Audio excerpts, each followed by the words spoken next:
Hello again, everyone, and welcome to Dissidents and Dictators, the Human Rights Foundation's conversation series where we expose dictators, debate pressing global human rights issues, and brainstorm how we can collectively put human rights at the top of the world agenda. My name is Alexander, and I'm a policy officer with HRF. We are an international, nonpartisan, nonprofit organization dedicated to promoting and protecting human rights globally, with a focus on countries under authoritarian rule. We unite people in the common cause of promoting liberal democracy. You can visit our website, hrf.org, to learn more, and please make sure to follow us on Twitter for more conversations like this one. We've had guests in the past, including the Democratic leader of Belarus, Svetlana Tikhanovskaya, Rohingya Burmese activist and former political prisoner Wei Wei-nu, and Russian democracy activist Vladimir Putin. Before we begin, I want to inform everyone participating today that this conversation will be recorded to be released as a podcast in the future. We'll have a little bit of time at the end for questions, but we caution anyone participating today that if you have security concerns, to use anonymity on your account profile. And if you want to speak, you have the option to voice your opinions without personal identifiers. Thanks for your understanding. Since 2014, the Russian military has fought a war against Ukraine, annexing the Crimean peninsula, supporting separatist forces in the Donbas, and using cyber attacks to destabilize Ukrainian government services. In recent months, Russia has escalated the conflict, amassing over 150,000 soldiers on the border of Ukraine and threatening to intensify a war that has already cost more than 14,000 lives. Our guest this week is Molly McKew, a writer and researcher of Russian influence and information warfare.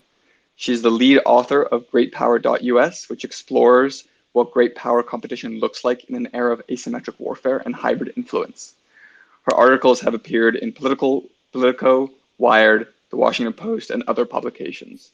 She is also an adjunct professor at Georgetown University's Edmund Walsh School of Foreign Service, where she teaches Russian hybrid warfare.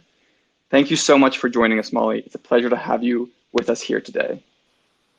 Hey, thanks a lot for inviting me. I'm glad to have the chance to talk to you guys and to speak to this great group of highly engaged Twitterati on the Ukraine issue. Well, it seems that every day on Twitter we get a new piece of information that points to a potential Russian invasion.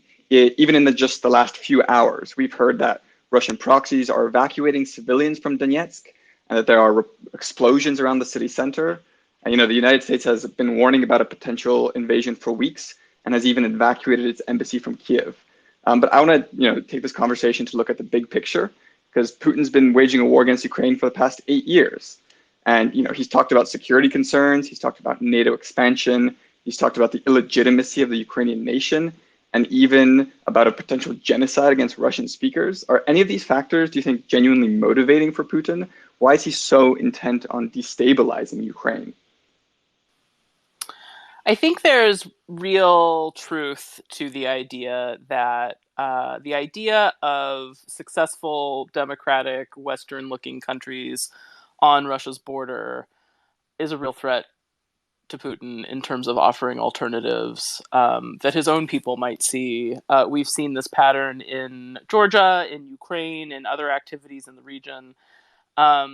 And I think that's a key piece of what some of this is about. Some of it is also domestic for Putin. It's who he is, what he does, how he wants to be perceived. And a big component of this is not about Ukraine. It is not about Russia. It is about us and how Putin has decided to try to influence the White House, to try to recapture the narrative in the West. I think the verdict is still out on how successful that will be in this round. But I think the understanding how important this series of escalations has been in shaping Russia's engagement with Western nations, I think is a really important aspect of what we should be looking at here. So do you think that Putin has sensed his moment? I mean, he's seeing that the Ukrainian people are becoming more and more organized every day and better armed. And has he sensed weakness in the West, that they're more interested in domestic troubles, or they're more divided? Does he think that this is maybe his last chance to really take over Ukraine, which was maybe what he tried to do and failed in 2014?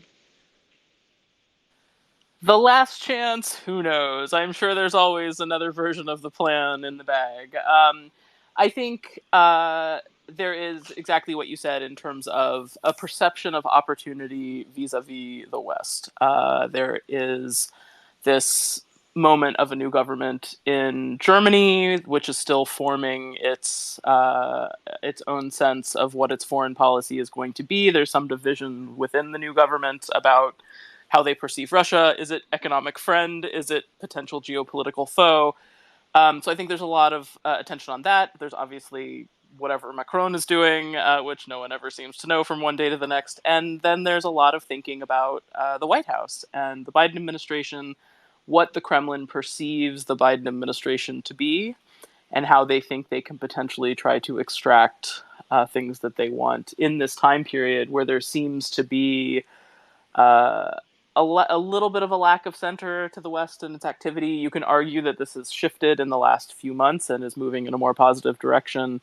But I think there is an aspect of a sense of opportunity from the Moscow perspective that now is a moment when outcomes can be shaped in ways that are potentially beneficial to them. And I think the frustration on this side of the line over here, not in Moscow, is there is, in fact, tremendous opportunity in the region. If you see what's happening around Russia's periphery, there is tremendous uncertainty in a lot of places, or not necessarily instability, but the opportunity to shape outcomes.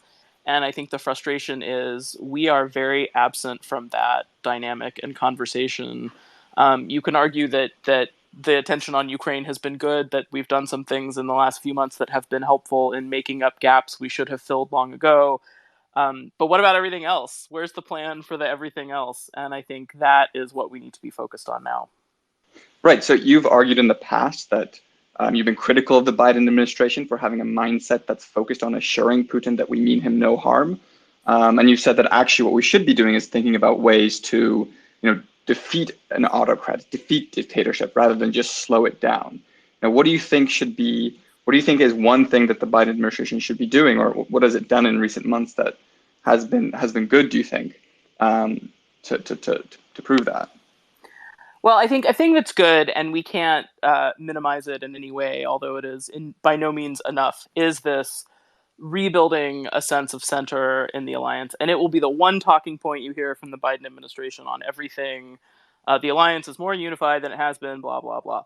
And again, important, super important, but that is very much a domestic talking point for the United States. We're not doing this alone. This isn't us projecting force abroad. This is us meeting our commitments to our friends and blah, blah, blah. So that's important. I think in the context of this immediate escalation cycle, the efforts of the administration to try to bring new resources, new thinking, new tactics to the information domain, exposing what they believe will be Russian narrative tools, sort of the immediate false flag attacks, potential provocations that they would stage in order to use as a pretext for invasion or further conflict.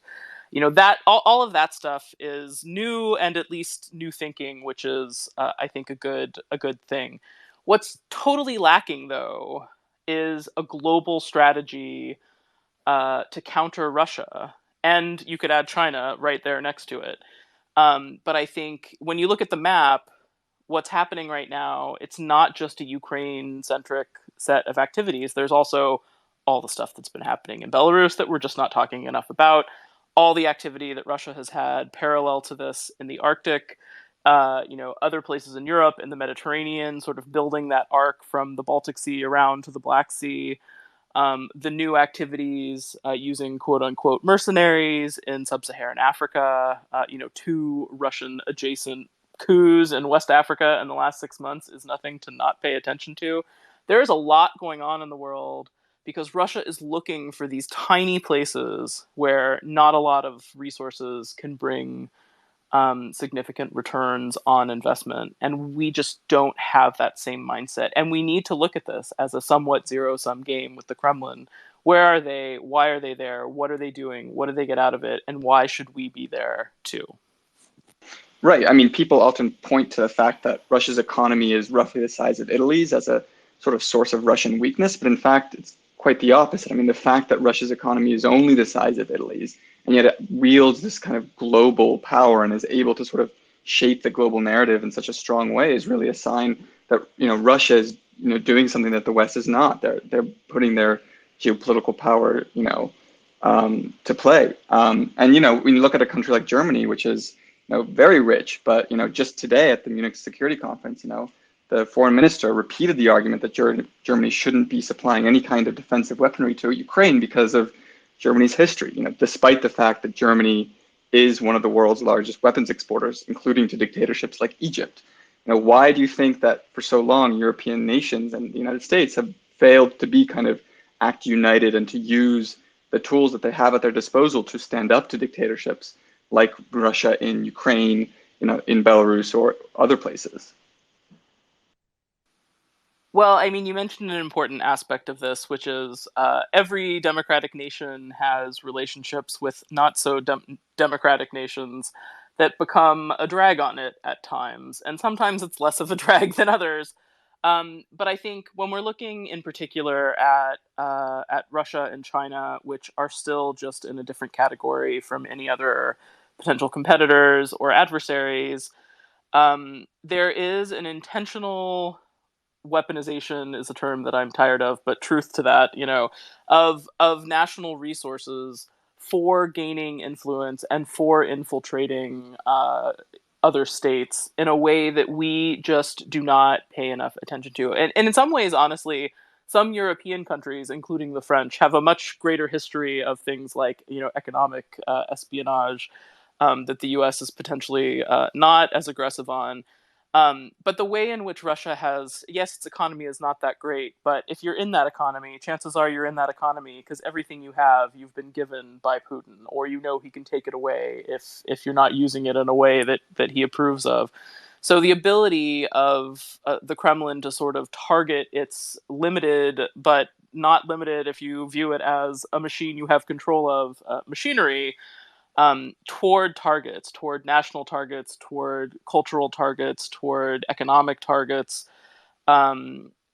is really significant. And if you look at the way that especially the stuff from Syria downward, so the way in which they're using it's these operations that kind of fund themselves, these Wagner quote unquote mercenaries quote unquote provide security in whatever place they're going to help extract resources, to help generate income, to help keep some bad dude in power. But it basically finances itself. This is a really smart way for a country without a lot of resources to project power in a competitive landscape. And I think we need to pay more attention to what that model looks like, and just stop with this whole, Russia's broken and small and sad and it's going to fall apart. Like that, it's not for right now. Just accept that it is what it is, and it acts as a near peer competitor when it should not be. And that is the thing that actually we should be really focused on, is that it does manage to punch so far above what its weight should be. And why are we still getting this wrong when we're trying to figure out what our own strategy should be? Right, and we're not only getting it wrong in ways, we're actually in many ways helping the Russians. If you look at the property markets of Western cities like London or New York or Paris, you find them littered with the luxury apartments of Russian oligarchs, who use shell companies and anonymous trusts to launder their money and hide it in the West, where they can then, pay bribes to politicians and offer them places on boards of Russian companies, send their children to school, or fund radical parties that further divide the West. Why do you think has the West been so slow about, finding and rooting out the corruption that Putin has been spreading across, democracies? So for me, there's sort of two separate categories. And I think one is every democratic nation now seeing where we are with Russia and China, and the way that economic influence in particular is being used to purchase access to our societies in destructive ways. Um, every democratic nation needs to have better rules about this. I'm sorry, no more Russian board positions, no more Chinese state, company advisory jobs. Like, no, that's a national security threat, and we need to have a new system of economic rules that accounts for that. I think the other category is this isn't really just like, oh no, the West has enabled these bad guys to blah, blah, blah. I don't really like that narrative. I think the problem is the bad guys, whatever the bad guys are, terrorists, Russians, Chinese, Iranians, etc., have used the system of extremely gray finance that was, originally constructed for guys hiding money from their wives or from taxes, all of these ways in which rich people try to hide wealth, have been extremely effectively built into an industry of helping destroy countries. And fixing that problem now is significant because it's not just about Putin, hiding his super yacht from potential seizure and sanction. It is the way in which all of that money is being made liquid for operations against adversarial nations, as the Russians view them. And if we're still so far behind in this mindset, aka Germany and its lovely gas pipelines, I don't know why every country seems to be more willing to see the weakness in every other country than in themselves. And the United States is also in that list. We can look at the UK and be like, geez, London, what have you let all this dirty money in for? And we can look at Germany and be like, man, your energy stuff is stupid. But we are not at all as critical about the way that our own extremely yucky finance system creates havens for offshore companies and the hiding of illicit wealth. And we just, all of us together, we in the West, this lovely alliance that has created security and prosperity for our people in a variety of different ways, we all need to get together and look at this more holistically. And yes, it's going to be a little bit of pain for each of us, but if we spread it around, it's not so bad. And we all just need to bite the bullet and close these gaps. Right. And in some way, bring this discussion a little bit back towards Ukraine. Ukraine has kind of been the front line or ground zero for a lot of these things. Ukraine has more oligarchs than most countries, and has been dealing with Russian cyber attacks and Russian disinformation for a lot longer than we've been used to in the West. And it seems sort of that the lessons that Ukraine has been learning the hard way, we've sort of been ignoring for a long time. And now that there's hundreds of thousands of Russian troops on Ukraine's borders, and suddenly reality is staring us in the face. Maybe the West, it's good that we're reflecting so quickly, but it's sort of a shame that we haven't taken the 8 years that we've had to really, take all this information on board about the tactics of Russia. And so, given all this, how do you think, Ukrainian society, given that it's been interesting watching the news and how Americans have been sort of a little bit more hysterical than the Ukrainians have been about the potential for an invasion? How do you think that Ukrainian society will react to a Russian invasion and to Russian hybrid, measures like, cyber attacks and the like? Well, I think even the cyber attacks the last few days or in the last week or so that have happened, that have been, moderately disruptive. There's been some banking stuff taken down and other things. And what we've seen over the past 7 years, which is, an increased tempo of cyber attacks against Ukraine, things in the power grid, blah, blah, blah. Ukrainians just kind of deal with it. And, we over here check out a lot and go do whatever it is that we're doing for long periods of time. Ukraine has been at war for 8 years, and that war is one that is very hard for any average Ukrainian citizen to check out from for very long, because it's not just a battle on the Eastern Front, which is hundreds of miles from where you are. It is this full range of hybrid measures that have been targeting the Ukrainian state, which very much are intended to target the Ukrainian population. And so they've had to be aware of this, to learn this, to be prepared for it. And yes, there is a deep level of sort of cynicism in some parts of society about it at this point, because it's been going on for so long. But I think that Ukrainian society is very prepared. It's very mobilized. We have seen this in their reactions to both the escalation cycle in April and what we've seen since November now. And I think any invading force that decides to go for a pleasure cruise in Ukraine is going to find a pretty unexpected result if they're looking at ground operations of any kind. It is just the mindset of the country. And I think partially because we, the West, check out so often in this crisis, and what they really understand is ain't nobody coming, it's just us. They're going to fight if they need to fight. And they'll take all of our nice advice and thank us for the nice weapons that we send when we do. But this is their country. They understand it's up to them to save it. And I don't think they're going to check out of that responsibility anytime soon. So I think there has been kind of this mismatch in Ukrainian versus Western reactions in the past few months. You've seen this particularly at kind of the leadership level, where Zelensky is kind of like, yeah, whatever, guys, like, peace. And the White House is definitely more serious and concern sounding in their responses. But I think understanding this, yeah, actually Russia could invade any day in the last 8 years was a real thing for us, and you guys just didn't help us then, so we're not really counting on you helping us now, but it's great that you want to, is a thing we need to pay more attention to, because we really have we have failed in closing the gaps that are the temptation for Russia to continue this process, this cycle of escalation against Ukraine, and we just need to let the Ukrainians fight the war they need to fight to keep their own security and territorial integrity intact. Well, so do you think that the sort of Western awakening towards, the real possibility of war in Ukraine will continue, or is this one of those news cycles that'll die down in a few months and everyone in the West will forget about and stop caring about? I mean, we had this whole disaster in Afghanistan a few months ago, and already so few people are continue to talk about it. Is this the fate of the Ukrainian crisis in a few months? Maybe yes, maybe no. I think Afghanistan is a different category because certainly Americans were mentally ready to be done with the war in Afghanistan for quite some time. And I think everybody wants to put it in a little box and be like, our part is done. It's up to them now. We did what we needed to, and now we're gone. I don't agree with that perspective, but that I think is kind of a separate thing. And it's viewed as being further away and more remote and something that isn't going to touch us now.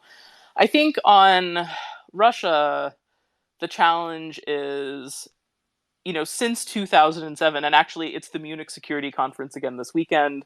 The 2007 Munich Security Conference was when Putin sort of gave his first big international speech that was no longer early 2000s, 1990s Russia. Hey, let's see where things are going, Russia. It was the new angry, we're done listening to you, and now you pay for what you've done to us, Russia. In the arc between 2007 Munich and now was a significant attack on Estonia that was a cyber attack and had kinetic operations sort of partnered with it in the gray zone space. You had the invasion of Georgia, you had Crimea, you had Syria, you had more Ukraine, and I think it's this cycle that Russia expects from us, which is they will do dumb things. Well, things that we see as dumb for them strategically, perhaps not. They will do aggressive things. They will then back off from the thing. It will get quiet. We will forget, and they will plan the next thing. And they just assume this will be the cycle. And so the burden is really on us to understand that we cannot take the pressure off just because we want it to go away, which is what happens every time. The immediate crisis ends. We're like, whew, okay, that's fine. Like, let's just go back over here and write some more sanctions bills. And that is not enough. That is not a strategy to deter the Kremlin from continuing to push at these, what they view as weak spots against the West, to take territory, to prove their point. And it is the broader strategic objectives, which they have outlined quite clearly, which they have not yet achieved and will continue to try to do. So what would a broad American strategy look like to counter Putin in Ukraine, in Georgia, in Syria, in the Sahel region, all over wherever there's disinformation, whether that be in South America or Europe or, the United States itself? How can what are the first few things that the United States should do in order to actually start standing up to Putin in a real way on every front that he's fighting? I think there's a couple of immediate things. One is we need a global strategy on countering Russia. You can add China into that. You can set up a separate China global task group if you want to. But for a long time, we have needed a global strategy on understanding what the Kremlin is doing in the world, why it views it as important. And we just don't do that. We divide everything by COCOMs. The UCOM people don't talk to the CENTCOM people, aren't talking to the AFRICOM people. It's just Our intelligence is split. Nobody puts the stuff on the board and looks at the patterns of what they are doing everywhere, which would greatly inform how we should be devoting resources to this in a much more intelligent way. So we need that.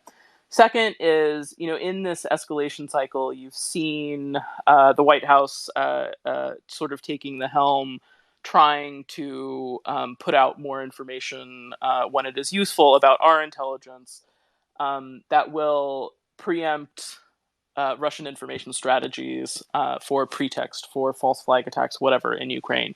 That's all. Again, that's all great. It's great that they're trying to do that. That they're understanding this is an important domain in which we need to compete. But this should not be led by the White House. We actually need a U.S. agency and capacity to do this. And right now, you could argue there kind of are some, but none of them have leadership. And it's clear this is something we need for future warfare, and there needs to be somebody in charge of it who's not, it's like their eighth job at the White House. We need an actual agency that does this full time. Third, I think we need to actually understand what American special forces are for. And I don't mean special operations forces and SEALs and Delta Force and whoever the hell else.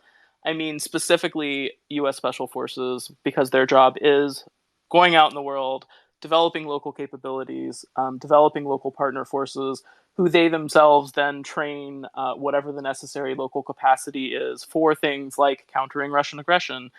And it's a tremendous intelligence capability to have everywhere these guys go as well. Lately, it seemed like the first thing we do is pull special forces out of global missions when we feel like guys need to come home and rest longer. It is a mistake in terms of what this capability is and what it should be used for.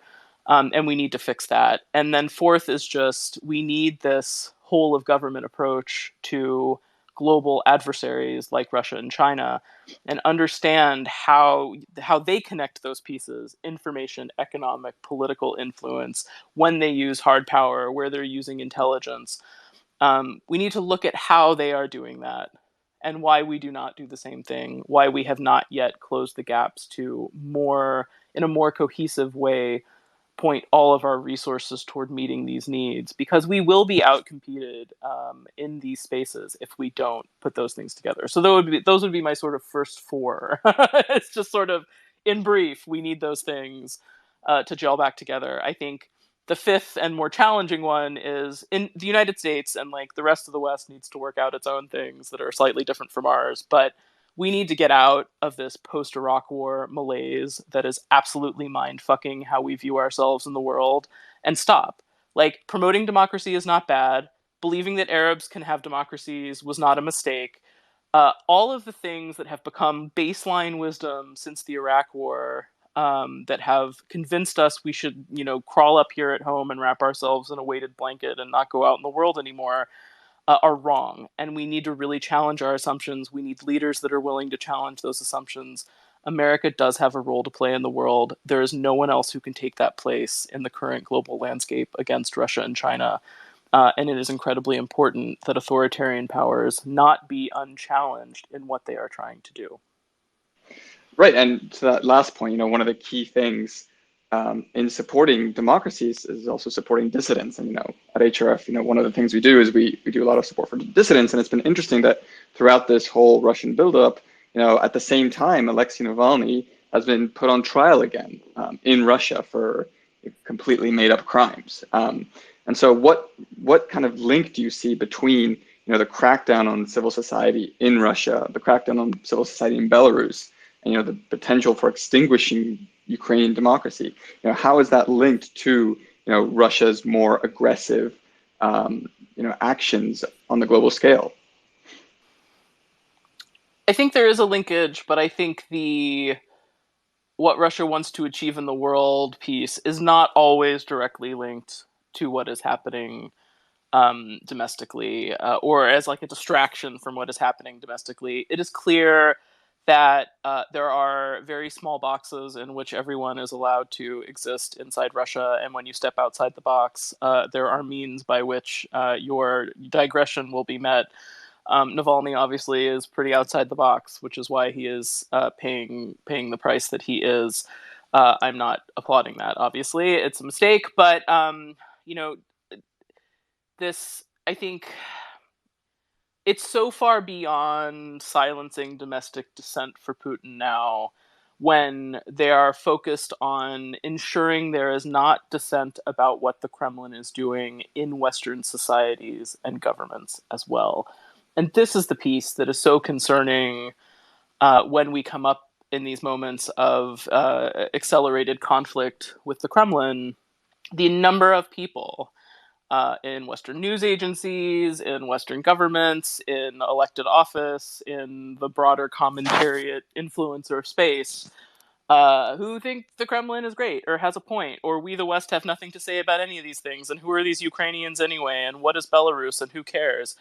That, I think, is a different level of why this should be so troubling to us, that the Kremlin has expended so many resources to influence, recruit, infiltrate, soak in money people in our societies who should have opinions on these things, and find other things to do at moments when there should be clarity on this. I think we've all been not surprised, but still disgusted by Fox News and its adjacent personalities layering all in on this. What is this Ukraine anyway? It's just a corrupt shell. Who cares? Like, we have no interest there. Actually, Putin has a point, and like, they're great, so who cares? Narrative that's been happening, and that this is basically unchallenged in the conservative talkosphere space in the United States. Like, that to me is an example of what Putin does to his own people first, he then does to the rest of us, which is really trying to sort of whitewash what they are and what they want for all of us, not just for Russians. Right. So I want to leave time for questions. So if somebody in the audience has a question, please raise your hand virtually, and we'll add you to the stage. But it's one more for you, Molly. Is you said that Russian disinformation is poisoning people in America. Is the right response to that to say, well, we need to quintuple the budget of Radio Free Europe and Radio Liberty and start really pushing the narrative of liberty and democracy much more forcefully in places like Belarus, Russia, or China? Is there a way that we can steal back the narrative and recommit, but to those values that at least in America we still hold dear? I think there's three separate components to this. One is we absolutely should be devoting more money to broadcasting, to international media, to how we do these things in a competitive and smart way. It's not the 80s anymore. Like, broadcasting rock and roll is not going to be enough to get everyone on our side. But I think, there's been a lot of thinking about how we could do this in an updated, modern, and smart way.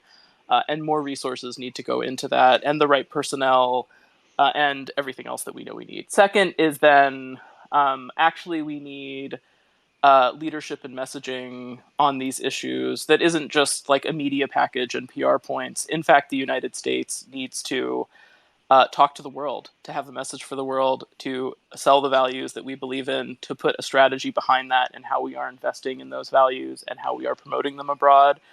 You can't just have nice talking points. You need to have the operations that go behind it. And we need that. And I think, the Biden administration has put a lot of effort into shaping how they discuss these issues. I think everyone is waiting to see how they are going to put resources into the idea of promoting democracy and what America's role in that is going forward. And it's desperately needed, and it needs to happen a lot faster. The third piece of that is separate, and it's domestic.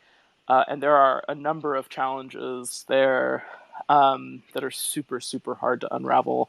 I still think a key one is about leadership and the willingness of people with voices in the United States to address our own people, to build the narrative of who we are and where we came from and what we still care about in more productive ways. And we've been lax in doing that, which is why we now have the chaos world that we live in. It's not a simple challenge given where media is right now in the United States and what social media is designed to do and is effectively doing to us. So I think that's sort of a third and separate component that unfortunately VOA can't solve. But we need more creative thinking about that. I think there are some positive things happening in the government to look at the risks, challenges, and direct threats in the information domain and what we need to do about them. But this other aspect, which is how do you rebuild a sense of social cohesion using media, um, needs to be needs to be addressed more thoroughly. Well, thank you very much, Molly. We have our first question from AJS. Yes, sorry, I don't have a set question to ask. I've just popped onto the stage, and I mean, I can make a question up on the fly if you'd like. But I mean, one. So okay, so here we go. So, do you think part of the reason why Putin is doing what he's doing is because he's been under pressure from the US, and he doesn't want to have liberalism imposed upon his people, and he doesn't want to see men turn into women? You know, the homosexuality promotion. He doesn't want to see all of the dysfunctional shit that comes from the liberal Western ideology being imposed on his people, and he's fighting back against it. And that's what the encroachment into Ukraine is all about. He's just one step closer to encroaching on the way he wants to run his country and the philosophy he wants to impose upon his own people. In the same way, America does the same. Well, I think we got the gist of that question. Molly, do you want to maybe talk about how there are people in the West who are actually subscribing to Russian propaganda and are being convinced by this? Sure. I mean, look, Putin is not an anti-woke crusader. Like, he could give a fuck about whatever we think the word woke means. I think if you look back the last at least 15 years, possibly more, there's been a dedicated Russian effort to cultivate allies in the broader cultural domain, using in particular anti-gay hate as a way to gain access to evangelical groups, to Orthodox groups, to other religious groups, to quote traditional values, quote unquote traditional values groups. So this, the broader kind of anti-abortion, family values, traditional values, religious values, we don't like gay marriage, anti-gay crap, like that whole space has been extremely effectively cultivated by the Russians to build allies, particularly in the West, but also in Africa and Latin America, places where this traditional values message plays, very differently and with a much more religious base to it. But I mean, the fact that U.S. evangelicals think that the Russian Orthodox Church is somehow an ally to them, given what the Russian Orthodox Church actually thinks about evangelicals, is an amazing feat of truly grotesque perversion of hate. And I think we all need to be aware, even if you don't agree with gay rights, even if you personally have an issue with it, as Western societies advance these expanded rights within their societies, the way in which this has been exploited by the Kremlin to make people think they are allies to their causes when they in fact are not, is something we all just need to be really aware of. Right. Again, I want to encourage people, if they have real questions, to please go ahead and ask them. In the meantime, again, another question about Ukraine is, what does a successful de-escalation look like? How, is Putin, I mean, we don't know Putin's mind, but is there, what is the scenario for Putin starting to remove troops? Is there some way that he can be bought off or convinced that actually, this invasion is not worth it? I think there's a lot of potential scenarios forward from here. I think what we've seen in the last day is escalated fighting on the traditional line of contact from the last 8 years. And it's not new. It's just more like the volume is more. It's not like two places. It's like all the places in the last day. And I think that's, it sort of fits into the pattern of some of what's been happening. Is there still the potential for a massive or more massive military incursion of some kind? Yes. Does anybody know what that would actually be? No, we have guesses. Could it be more of the south, more toward more of the Black Sea coast, building the land bridge, quote unquote, going toward Odessa? Maybe. I think a really important piece of this has been the essentially de facto annexation of Belarus, the movement of Russian forces into Belarus, which Lukashenko has resisted forever. And then I think a point that's sort of been under recognized is, as part of this, Belarusian forces have been sent abroad to Syria and to other places and replaced with Russian troops. So that whole bit should be very concerning to us, because that puts Russian forces right on the border of NATO nations, where they were not previously. And that should be of concern. I think, Putin could just keep doing this show, just move the stuff around as he is doing now. This tank unit moves there, it moves there, some trains are going, we're all posting the videos on TikTok, whatever. The show can go on for quite some time, as long as they feel the pressure is yielding results in other domains. And I think it's a key part of their negotiating strategy for extracting stuff from the rest of us. I think for now they see that as working. Which is not to say there won't be more military stuff if they decide that that's useful too. But I think they could also just pack up and go home tomorrow and laugh at us. Haha, your intelligence was wrong. We were never going to do anything. It was just military exercises. And again, it wouldn't have any real blowback on him. We've all been paying a ton of attention to this. In Russia, the Ukraine story is not the headline news. They're not following this the same way that we are. So I don't think there's a domestic cost to him for not invading Ukraine, and he could just decide to stop if he wanted to. But I clearly that decision has not yet been made. Right. I mean, you're right that the sort of huge Russian presence in Belarus has been a big source of worry, especially since for years Lukashenko is quite fierce about his sovereignty. And of course, the reason for this is because Lukashenko needed Putin's support during the massive anti-government protests in 2020. And do you think that part of Putin's nervousness about Ukraine is due to the fact that in Belarus you had hundreds of thousands of people protesting corruption and dictatorship? In Ukraine since 2014, the country's been becoming liberal and more democratic. And in Russia you have Navalny, who's incredibly brave and producing these great videos about Russian corruption and bringing people out onto the street. And even in Kazakhstan, although the source of the protests there, it seems that there were some different elements there. At least part of the protests were also about an end to the Nazarbayev regime of corruption and autocracy. And so, do you think that he's feeling actually not surrounded by NATO, but kind of surrounded by increasing populations, not just in Russia but abroad, that are increasingly against the whole Russian model of government and the Russian model of finances and oligarchy? I don't think Putin feels surrounded by anything. I think if you look at what's happened in the last 18 months, you have, being a friend of the Kremlin, quote unquote friend, and a friend of Putin is no guarantee that you will also not find the sledgehammer coming down on you. And I think that's been super interesting with Lukashenko, who was quote unquote friendly, but he also got smashed. And in Kazakhstan, neither Nazarbayev nor the new guy were particularly anti-Kremlin, and they also got smashed and had more Russian control coming into their society when the moment was convenient for the Kremlin to assert it.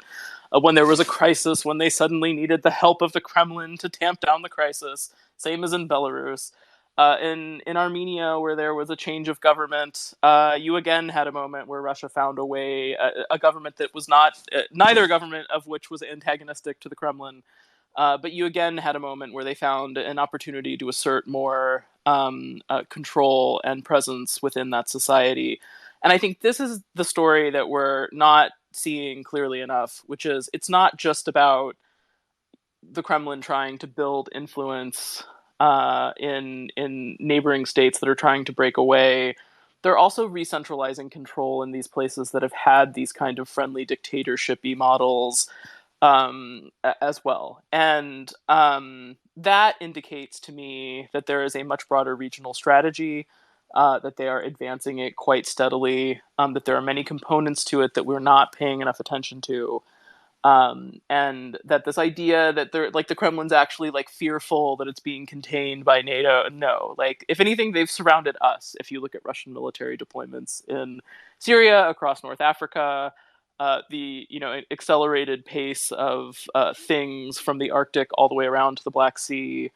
If anything is encircled, it is NATO, or at least European NATO. And I think the Kremlin is being very systematic about how they go about this process of pushing the line further to the west or south, depending on which piece you're at. And we just don't see it in the same way, and which is why we don't have the necessary strategy to analyze and counter it. Alex, do you have a question? Yes, thank you so much for doing this. My question is about cyber attack. But before that, I also see Walter. He's a Ukrainian American. He's among the audience. Is trying to ask a question. So, what can Ukraine do to shield itself from possible Russian cyber offenses? We've been thinking about that for a long time. I mean, I get that even with the best defenses in place, Ukraine would likely suffer at least some damage, to its internet-connected infrastructure. Although, it is impossible to know in advance how extensive that damage could be.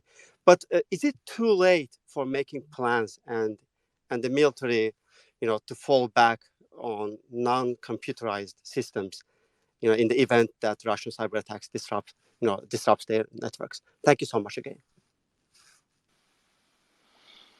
Yeah, it's a good question. I think a couple things are happening. I think, although I think Hungary managed to block the official NATO blah blah with Ukraine on cyber, there's a lot of cyber support for Ukraine from NATO nations, including Estonia, the United States, and others, providing capabilities and particularly alerting them to potential weaknesses in systems, things they should be trying to shore up. So I think there's a lot happening in the defense space that maybe we don't see enough of.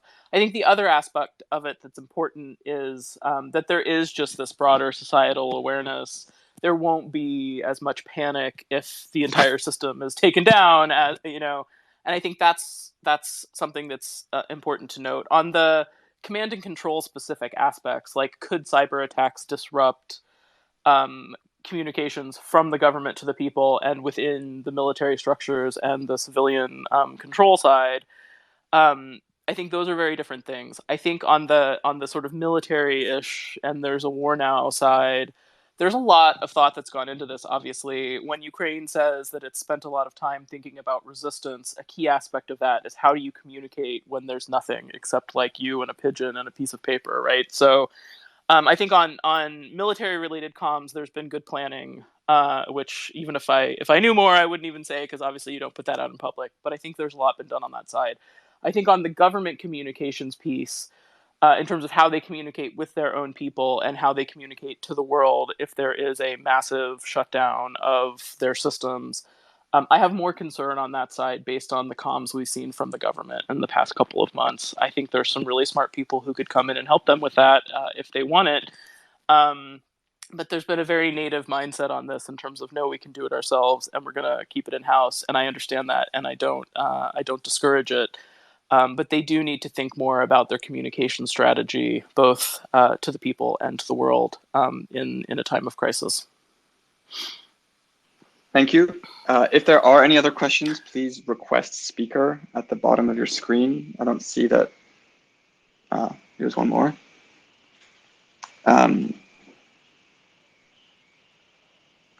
Alvaro, do you have a question?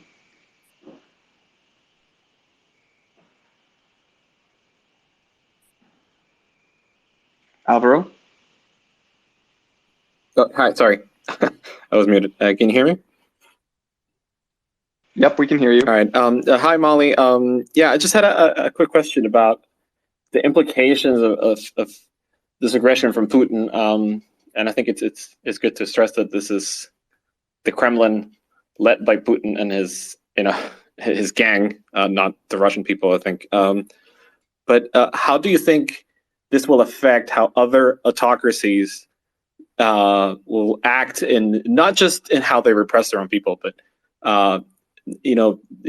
we can be more specific. Like China, how will China now measure its actions against Taiwan, for example, in the future, if the free world let the Kremlin go ahead with what they're trying to do in Ukraine? Thank you.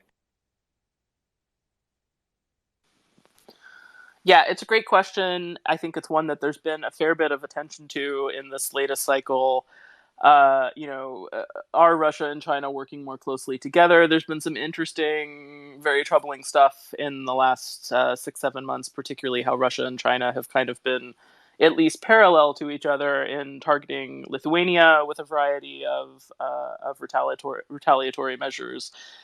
For issues that they're pissed off about, recognizing Taiwan in a more serious way in one case, and helping the Belarusian opposition and the Russian opposition in another, plus other things, but in a simple form. So I think there's been some attention to this. I think China is always looking at how we respond to the crazy shit that Russia does, in the same way that they are always watching these Kremlin tactics for influence, for aggression, for how they make space for themselves, as a template, as a playbook, as things to learn from, in ways that we're not paying enough attention to. I think the information domain, and sort of cyberspace in general, but in the information domain, I think there's good examples of this, where the first couple years of sort of the China is building its own